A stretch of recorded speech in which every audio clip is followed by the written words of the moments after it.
त्यांचा पराभव करण्याची सुपारी महाविकास आघाडीतल्या कुठल्या नेत्यानं घेतली? शरद पवारांचीच फसवणूक झाली की फसवणूक करण्यात आली आणि महाविकास आघाडीने खात्रीची एक जागा घालवली.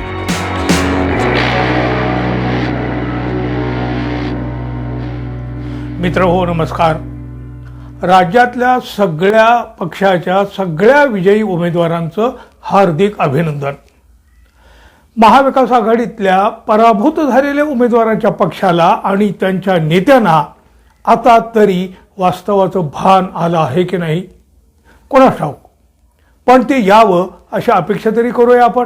अहो खरं तर महायुतीचा हा विजय आणि महाविकास आघाडीचा ज्या पद्धतीनं पराभव झाला आहे ना, तो मान्य करण्यासारखा नक्कीच नाही. पण जे झालं ते झालं. महाविकास आघाडीलाही जनतेचा आक्रोश एकसंध करता आलेला नाही आहे. अपयशी ठरली आहेत तिथंही महाविकास आघाडी. आघाडीच्या सगळ्यात प्रमुख नेत्यांच्या चुका आहेत यामध्ये.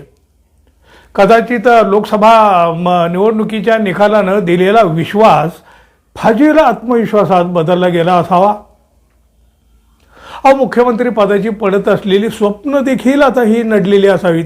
काही मतदारसंघामध्ये कारण नसताना महाविकास आघाडीचे दोन उमेदवार का बरं दिले? आता खरं तर कुणी सांगावं नक्की हा काय प्रकार होता, पण आता तरी सांगा.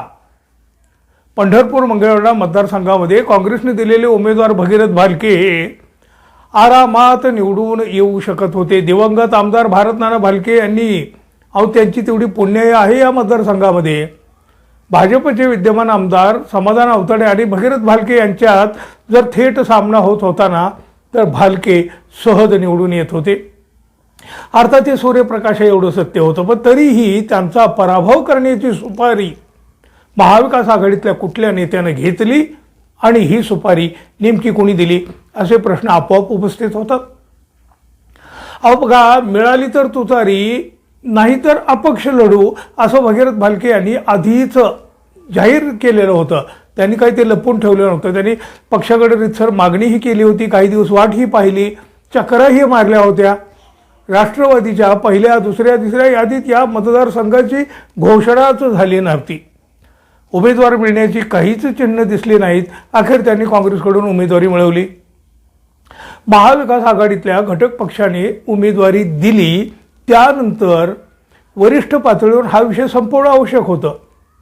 त्याऐवजी मतदारसंघामध्ये कसलीही ओळख अथवा काम नसलेले अनिल सावंत यांना अखेरच्या यादीत उमेदवारी घोषित केली गेली. भलेही भगीरथ भालके यांनी वाट पाहिली नसेल, समजा ही त्यांची चूक असेल किंवा त्यांनी तशी चूक केली असं मानलं, तरी आघाडीनेही तीच चूक करायची का हो? जिल्ह्यातील नेत्यांनी शरद पवारांना मतदारसंघातील वस्तुस्थिती सांगायला हवी होती, पण तसं तर काही केलं नाहीच. उलट शरद पवारांचीच फसवणूक झाली की फसवणूक करण्यात आली आणि महाविकास आघाडीने खात्रीची एक जागा घालवली. प्रत्यक्ष अप्रत्यक्ष भाजपच्या उमेदवारालाच ही मदत नाही का केली गेली? मग आता याला सुपारी म्हणावं की नको? मग ही सुपारी कुणी दिली आणि कुणी घेतली? मतदारसंघात महाविकास आघाडीला चांगली संधी होती, वातावरण छान होतं आणि भगीरथ भालके यांच्यासारखा मजबूत उमेदवारही होता. असं असताना अनोळखी अनिल सावंत यांच्यात काय पाहिलं गेलं? कशाच्या आधारावर त्यांना ही उमेदवारी दिली गेली? केवळ धनसंपत्ती? अक्षरशः लोक बुचकळ्यात पडले होते. झालेल्या घोडे बाजाराची ही चर्चा या मतदारसंघात झाली. काही मोजके नेते सावंत यांच्या तंबूत विसावल्याची ही चर्चा झाली. त्यांची एकूण प्रचार यंत्रणा जर पाहिली ना, तर एवढी ढिसाळपणाची होती आणि त्याची चर्चाही होत राहिली.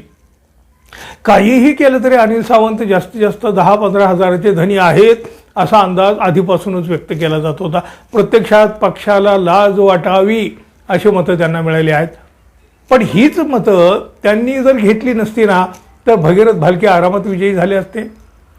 जेवढी मतं सावंत यांनी घेतली त्यापेक्षाही कमी मतांनी भालके हरवले आहेत. अर्थात हे होणारच होतं. लोक, पत्रकार रोज हे सगळं बोलत होतं. सामान्य माणसाला जे कळत होतं ते पक्ष आणि त्यांच्या नेत्यांना कळत नसावं का? मग तरी हा खेळ का केला गेला? कशासाठी एक हक्काची जागा गमावली? भगीरथ भालके यांना पराभूत करण्याची सुपारी कोणी घेतली होती की काय? शरद पवार यांच्यासारख्या ज्येष्ठ नेत्यांना कोणी फसवलं आहे नेमकं? अहो, असे असंख्य सवाल आता लोक विचारू लागले आहेत. मला सांगा मित्रांनो, तुमच्याकडे तरी या सगळ्याचं काही उत्तर आहे का? असेल तर जरूर सांगा, जरूर व्यक्त व्हा.